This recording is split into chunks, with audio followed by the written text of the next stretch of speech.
오늘은 요단강의 기적이라는 제목으로 말씀을 전하겠는데요.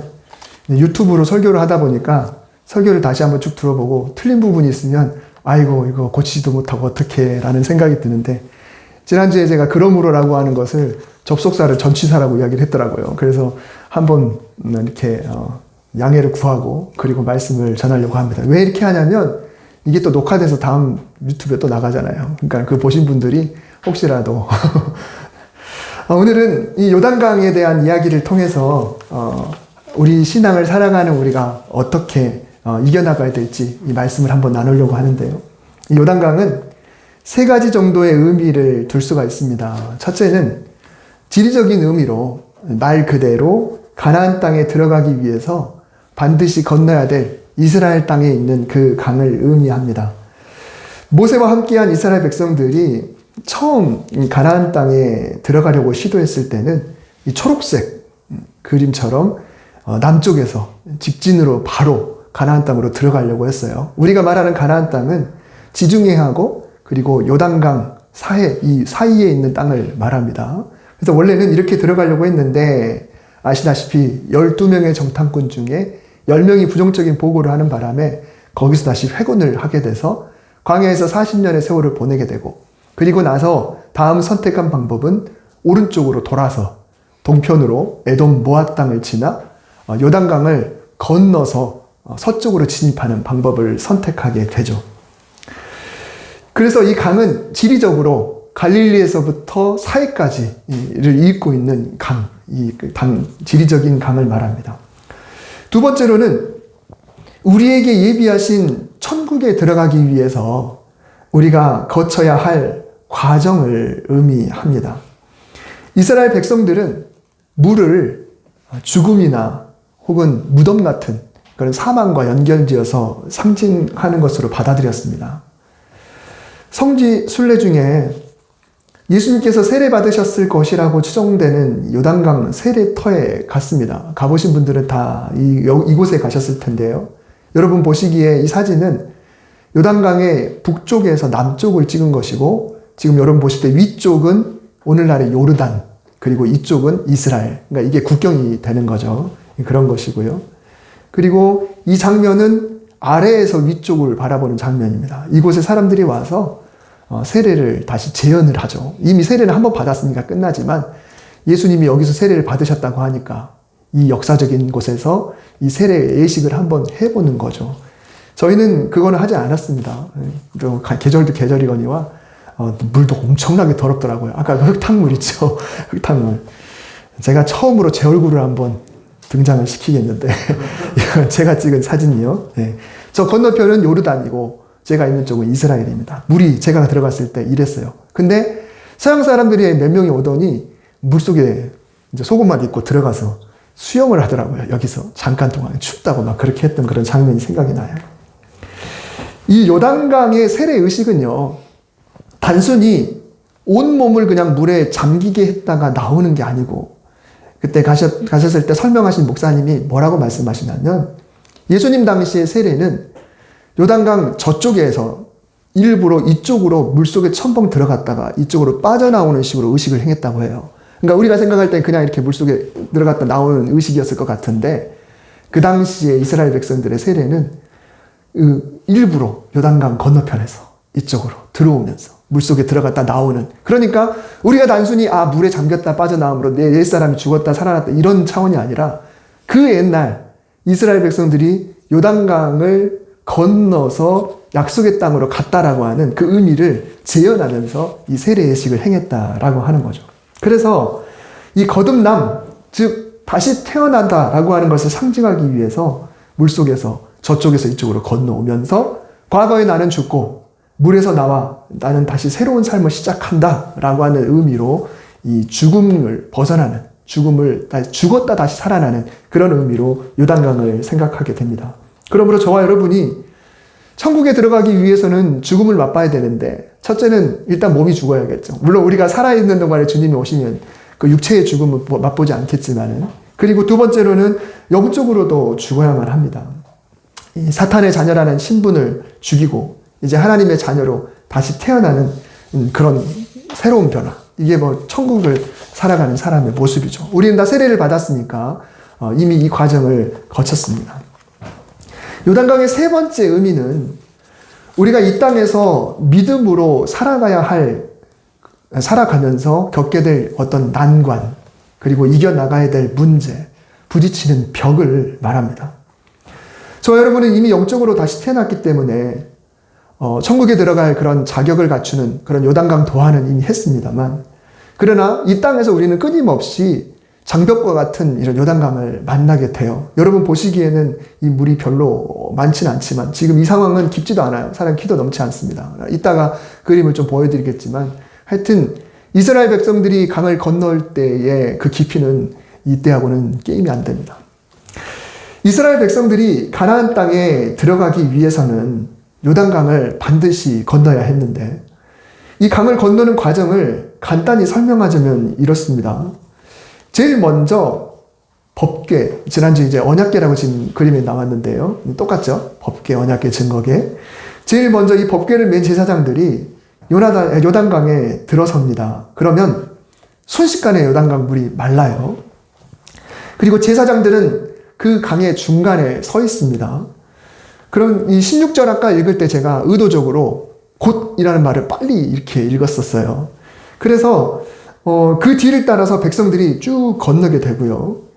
모든 백성이 건너는 동안 이 제사장들은 한가운데 서 있고, 그리고 이 백성들이 다 건너고 나면 마지막에 제사장들이 빠져나오고, 그러면 그 순간 물이 다시 덮여버리는 그런 과정으로 요단강을 건너게 됩니다. 우리 교회가 속해 있는 지방에는 우리 경기 동지방에입니다. 작년에 우리 지방의 축구팀이 우승을 했습니다. 여러분들은 이게 뭐 그냥 그런가 보다라고 생각할 수 있는데, 전국적으로 성결교회에 엄청난 놀라운 일이었어요. 경기하기 전에는 항상 이렇게 기도하고요. 저는 이 중에 찾아도 잘 안 보이겠지만 아무튼 그 중간쯤에 있습니다. 우승하고 나서 이렇게 현수막을 놓고 또 사진을 찍고, 우승기가 가운데 또 뒤에 있고 앞에 이렇게 트로피도 있고, 저는 여러분 보시기에 왼쪽 바닥에 앉아 있습니다. 그전에는 우리 지방회가 아무리 잘해도 8강이 한계였어요. 8강이. 그래서 8강만 가도 대단하죠. 지방회가 많으니까 조별 예선을 거쳐가지고 그 중에서 올라와서 이렇게 16강전을 하는 거거든요. 왜 그러냐면 잘하다가도 경기 막판에 허무하게 동점골을 허용하고 승부차기에 돌입하게 되면 꼭 졌어요. 신기하게 그랬습니다. 그러다 보니까 승부차기만 만나면 트라우마가 있고 막 울렁증이 막 있는 겁니다. 막 질 것 같아요. 이미 그렇게 질 것 같은 생각을 가지고 승부차기에 임합니다. 이것을 패배주의라고 합니다. 우린 질 거야. 우린 또 승부차기 가면 질 거야. 불안감이죠. 하지만 지난 대회 때는 오히려 실점을 하지 않거나 거의 실점을 하지 않았어요. 왜냐하면 중앙 수비수가 저기 때문에 그렇습니다. 거의 실점을 하지 않았고, 또 우리가 지다가도 극적인 동점골을 오히려 우리가 골을 넣고, 그리고 나서 승부차기에 돌입하는 거예요. 근데 신기하게도 16강부터 8강, 4강, 심지어 결승까지 다 승부차기를 했고 우리가 다 이겼습니다. 그래서 우승까지 도달하게 됐어요. 어떻게 보면 작전을 잘 짠 거죠. 실력적으로는 공격적으로 우리가 딸리니까 내려서서, 여러분 축구를 보시는 분들 계신지 모르겠는데 수비 위주로 공격하다가 실점을 하지 않는 그런 전술을 해가지고 결국은 무승부 작전으로 가는 거죠. 그리고 승부차기에서 이겼습니다. 그랬더니 그동안 늘 우리 경기동 지방에는 늘 약체로 평가되어 있었어요. 그 지방에는 뭐 해봐야 16강이야 가려나, 조별에서도 통과 못할 거야. 늘 16강, 8강은 갔음에도 불구하고 해년마다 대회를 시작하면 또 평가는 또 그래요. 근데 우리가 우승을 해놓으니까 전국적으로 난리가 났습니다. 저도 제가 알고 있는 또 동기 목사들한테 축하 전화를 받았어요. 세상에 너네 지방회가 우승을 해? 이렇게 축하인지 아닌지 도대체 모를 정도로, 그게 우리나라가 월드컵에서 우승한 거라고 생각해 보면 되는 거죠. 그럴 일이 없을 텐데 어떻게 그런 일이 있나. 승리를 맛보고 나니까 뭐가 달라지냐면, 이제는 웬만하면 지지 않을 것 같은 그런 생각이 드는 거예요. 그전에는 늘 패배주의 울렁증이었는데, 이제는 대회? 우리는 우승 별이 있는 지방인데 라는 생각 때문에 굉장한 자신감이 있습니다. 물론 이 기적이라고 하는 것이요, 우리 삶에서 만능이 돼서는 안 됩니다. 그러다 보면 늘 기적을 추구하게 되고, 또 다른 기적, 더 극적인 기적, 좀 더 자극적이고 좀 더 강한 것, 좀 더 놀라운 기적들을 계속 추구하게 돼요. 그러다 보면 기적이 일어나지 않으면 믿음이 떨어져 버리게 되겠죠. 하지만 때로는 우리 삶에 또 이런 기적이 필요하기도 해요. 엄청난 기적은 아니라 할지라도 삶의 작은 일에서도 사실은 기적들을 우리가 경험을 해야 되고, 그 경험을 하다 보면 그 경험이 때로는 또 다른 어려움을 이미 이겨낼 수 있는 그런 마음가짐을 우리에게 허락해주는 놀라운 기적이 될 수가 있는 거죠. 지금까지도 만났었고, 그리고 앞으로도 만나게 될 여러 종류의 요단강들, 질병의 강, 또 기근의 강, 또 불화의 강, 어떤 사고들, 이런 강들이 우리 앞에 있게 될 때 그냥 늘 지기만 한다라고 한다면 우리 삶이 얼마나 힘들까요? 근데 여호수아 제사장들처럼 이 놀라운 기적을 경험하게 될 때 우리 삶에서도 정말 더 믿음으로 나아가는 힘이 더 생기게 될 줄 믿습니다. 여호수아가 모세의 뒤를 이으면서 하나님은 계속해서 여호수아를 격려하셨어요. 우리가 잘 아는 말씀이죠. 담대해라, 강해라, 내가 너와 함께한다, 굳세어라. 또한 여호수아도 하나님께 어떤 일이 있을 때마다 계속 질문하면서 모세처럼 그렇게 백성들을 이끌었습니다. 이제 요단강을 건너라는 하나님의 말씀 앞에서 여호수아는 백성들을 모아놓고 제일 먼저 기도하게 했습니다. 5절에 보면 너희는 자신을 성결하게 하라. 자신을 성결하게 하라는 명령은 성경에 보면 어떤 중요한 일, 정말 큰 일을 앞둘 때 하나님께서 리더들을 통해서 백성들에게 요구하셨던 명령입니다. 그냥 여호수아 내가 너와 함께 할게, 네가 그냥 끌고 가, 이게 아니라 여호수아는 그 명령을 들으면 백성들을 모아놓고 너희들이 먼저 스스로 기도하고 너희들이 먼저 정결하게 해야 돼. 사무엘도 그랬어요. 때로는 근신하고 회개하고 또 금식하고 자기 스스로를 치면서 이 중요한 일을 앞두고 우리도 뭔가를 해야 되는구나 라고 하는 거죠. 한 해를 시작하는 이 시기에 하나님은 우리에게도 요청하시는 바가 있을 겁니다. 크게는 하나님의 그 위대한 영혼 구원의 사역, 이 땅의 복음화, 이 땅에 하나님의 나라가 세워지는 것, 이게 하나님의 뜻일 거고, 작게는 우리 교회에 주신, 여러분 정면에 보신 표대로 이 표는 그냥 갖다 붙인 게 아니에요. 늘 이 일을 위해서 함께 기도하고 정말 노력하고 애쓰자고 있는 건데, 이 일들을 위해서 우리는 그저 막연하게 한 주 한 주 보낼 것이 아니라 담임으로 세워준 제가 우리 이렇게 합시다라고 할 때 저의 요청에 따라서 기도해 주시고, 또 때로는 회개도 하고 성결하게, 때로는 절제하면서 함께 나아가는 그런 모습이 있어야 이 기적은 일어나게 되는 것입니다. 교회는 늘 한마음이 돼야 돼요. 그러면 이제 요단강을 건너는 기적이 일어나려면 어떻게 해야 되는가, 두 가지만 살펴보려고 합니다. 첫 번째로는 일어날 일을 믿음으로 한번 그려봐야 합니다. 사실 하나님께서 여호수아에게 하신 말씀은요, 굉장히 간단했습니다. 8절에 보면 너는 언약궤를 맨 제사장들에게 명령하여 이르기를 너희가 요단 물가에 이르거든 요단에 들어서라, 이렇게만 말씀하셨어요. 간단합니다. 그렇게 하면 어떻게 된다든가 어떤 식으로 물이 열릴 것이라든가 이런 식의 부연 설명 없었어요. 뒷부분에 행군을 어떻게 할 것이며 진열을 어떻게 할 것이며 이런 내용이 나오긴 하지만 일단 여호수아에게 먼저 내리신 명령은 딱 이거 하나입니다. 그런데 여호수아는 하나님의 명령을 백성에게 그대로 전달하지 않습니다. 11절부터 보면 강으로 건너기까지의 과정에 대해서 쭉 이야기가 나오는데 마치 브리핑하듯이 여호수아가 백성들에게 이야기를 해요. 특히 13절에 보면 여호와의 궤를 맨 제사장들의 발바닥이 요단물을 밟고 멈추면 요단물 곧 위에서부터 흘러내리던 물이 끊어지고 한 곳에 쌓여 서리라. 하나님께서는 그저 이 법궤를 메고 간 제사장들에게 요단 물가까지 도달하면 그냥 들어가라 이렇게만 말씀을 하셨어요. 딱 그것만 말씀하셨어요. 근데 여호수아는 물에 들어서면 물이 이렇게 될 것이다. 물이 어떻게 갈라질 것이다 라는 것을 구체적으로 설명을 했어요. 즉 여호수아는 자신만의 믿음으로 뭔가를 상상하면서 한 걸음 더 나아간 겁니다. 사실 이 설명은 어떻게 보면 여호수아만의 생각이에요. 요단강에 발을 내디디면 하나님께서 물을 벽처럼 세워줄 것이다. 마치 영화의 한 장면처럼 현실감 있게 선포했습니다. 사실 여호수아는 이미 40년 전에 홍해를 건넌 기억이 있죠. 홍해를 가르셔서 마른 땅이 되게 하신 하나님을 알고 있습니다. 그때 그 성경 말씀의 장면을 보면은 밤새도록 물이 갈라져요. 그리고 물이 갈라지는데 그냥 밀물 썰물처럼 요즘 뭐 진도의 무슨 모세의 기적 그런 이야기 하는데 그렇지 않아요. 밤새도록 갈라진 건 사실이지만 그 물이 서서히 평평하게 간 게 아니에요. 밤새도록 갈라져서 양쪽에 섰습니다, 이게.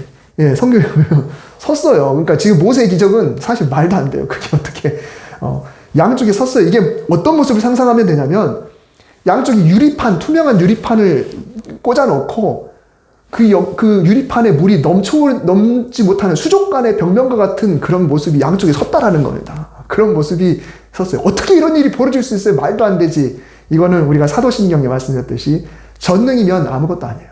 전능이면. 자, 그러니까 이런 일들을 여호수아는 이미 봤죠. 근데 그때 모세는 하나님이 뭐라고 말씀하셨냐면 네가 홍해 앞에 서면은 지팡이를 그곳을 향하여 내밀어라 라고만 말씀하셨고 거기에 다른 설명 없이 모세는 진짜 그렇게만 했어요.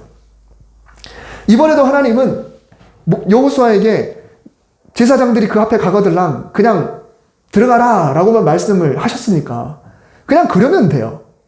다른 설명할 필요가 없습니다. 그런데 여호수아는 구체적으로 요단강이 어떻게 마를 것이다 라고 하는 것을 선포합니다. 그런데 신기하게도 하나님은 그렇게 해주셨어요. 16절 상반절에 보면은 제사장들이 발을 내딛자마자 곧 위에서부터 흘러내리던 물이 그쳐요. 그러니까는 위에서 흐르는 물이 그치면 아래쪽은 흘러내려갈 거니까 빠져나갈 거고 그럼 아래는 평지겠죠.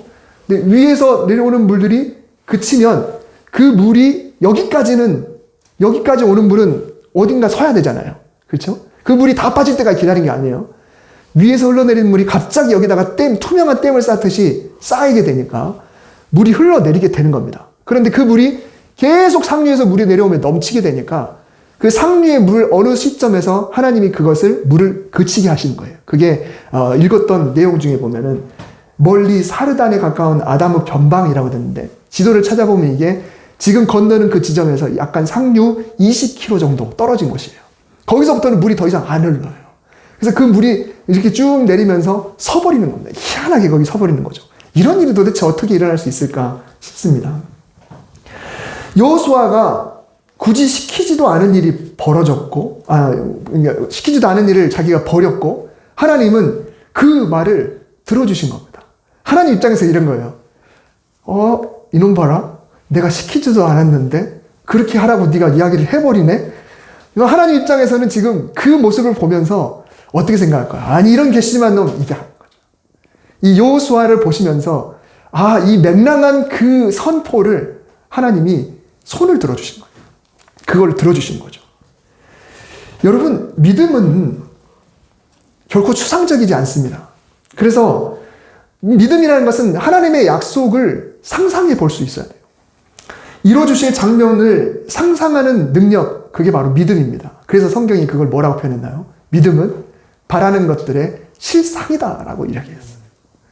내가 바라는 것들이 진짜 일어난 것처럼 내가 상상을 해보는 거예요. 그리고 그게 이루어진다라고 하는 말씀을 하시는 거죠. 그러니 내가 바라는 것이 있으면 그 일이 이루어지는 모습을 그려내보는 그런 믿음의 선포가 우리에게 때로 필요합니다. 저는 누군가의 가족 구원을 위해서 기도할 때 이런 표현을 제가 자주 하면서 기도를 했었어요. 하나님, 아무개 권사님의 아들이 정말 아들의 구원을 위해서 기도하고 있는데 정말 교회 문을 열고 그 아들이 들어오는 그 모습이 이루어지길 원합니다. 부모도 몰랐는데 실제로 제가 여주에 있을 때 한 권사님이 계시는데 그분의 아들이 교회를 안 나와요. 오랫동안 안 나왔어요. 근데 그 아들이 어느 날 갑자기 그냥 교회에 와서 새가족 등록을 해버린 거예요. 근데 그 권사님은 성가대석에 앉아 있었고 근데 그분도 성가대석에서 아들을 본 거예요. 그러니까 얼마나 놀라운 일인가요? 얼마나 놀라운 일인가요? 저와 여러분이 어떤 물질의 복을 받고 그 물질을 생각한다면 하나님이 주신 그 재물을 통해서 내가 부귀영화 누리고 해외여행 그걸 상상하는 게 아니라 하나님께 마음껏 헌신하고 하나님 영광을 위해서 내가 쓰임받는 그 모습들을 상상을 해보는 겁니다. 내 가족이 정말 너무 힘들어한다 그러면 병상에서 일어나 할렐루야 하고 춤추는 그런 장면들을 그려보는 겁니다. 자녀가 좋은 배우자를 만나서 정말 예배를 통하여서 결혼식을 올리는 그런 장면도 상상해보고 수많은 사람들을 내가 전도해서 하나님께 영광도 돌리고 때로는 내가 너무너무 부족함에도 불구하고 나에게 그 비결을 좀 전수해달라고 다른 데서 나를 간증하라고 좀 불러주는 그런 모습도 상상해보고 이렇게 뭔가 좀 구체적으로 상상을 해보는 거죠. 어떻게 될 것을 믿음으로 구체적으로 선포한 것이 하나님의 마음에 합한 것이면 하나님은 그대로 행하실 것이고 혹시라도 그게 하나님 마음에 합하지 않는다 할지라도 하나님은 그 선포를 기쁘게 보실 게 분명하다는 거죠. 그래서 하나님은 가장 좋은 것으로 채워주실 거예요. 지난주에 다윗도 자기가 왕궁에 있으면서 이 왕궁에 있는 나만 생각한 게 아니라 아직은 만들어지지 않은 성전이지만 하나님의 그 법궤가 이 좋은 건축물에 들어오면 얼마나 좋을까.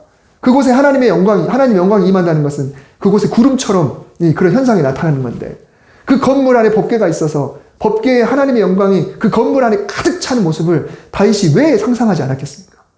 그러면서 하나님께 그 뜻을 구하면서 나단에게 이야기했기 때문에 하나님이 이 다윗의 모습을 흡족하게 여겼던 거 아니겠습니까?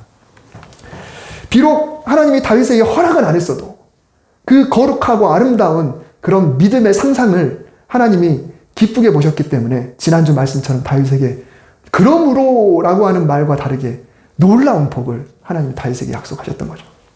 그래서 오늘은 저와 여러분이 믿음으로 상상하는 것들이 주님의 뜻 안에서 이루어지는 그런 놀라운 은혜가 있기를 주님의 이름으로 축복합니다. 요단강의 기적이 일어나기 위한 두 번째 비결은 하나님을 신뢰하되 전적으로 신뢰하면서 순종하는 겁니다. 여러분, 전적으로라는 말을 강조를 했습니다.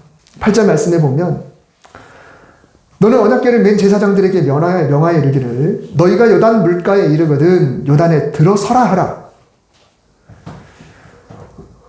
저는 시골에 살 때 동네 둔봉에서 수영을 배웠습니다. 여러분, 둔봉이라는 말을 요즘 잘 안 써요. 근데 이 둔봉은 이런 식으로 생겼습니다. 자연적으로 된 거는 별로 없고, 물론 자연적으로 된 걸 좀 보강하긴 했는데, 그러니까 물이 별로 없는 곳에 농지에다가 물을 공급하기 위해서 모아놓은 것, 이게 둔봉이에요. 근데 제가 딱 왼쪽에서 생긴 왼쪽 그림과 같은 곳에서 수영을 배웠어요. 거기 있는 경고 표시판이 보이는데 분명히 수영하지 말라는 걸 거예요. 그래서 이 물놀이를 하러 가면 이 물이 투명하지 않아요.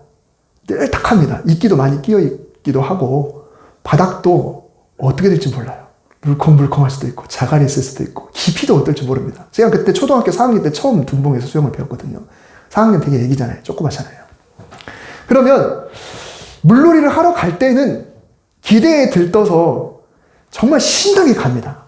근데 막상 거기 도착하면 선뜻 못 들어가요.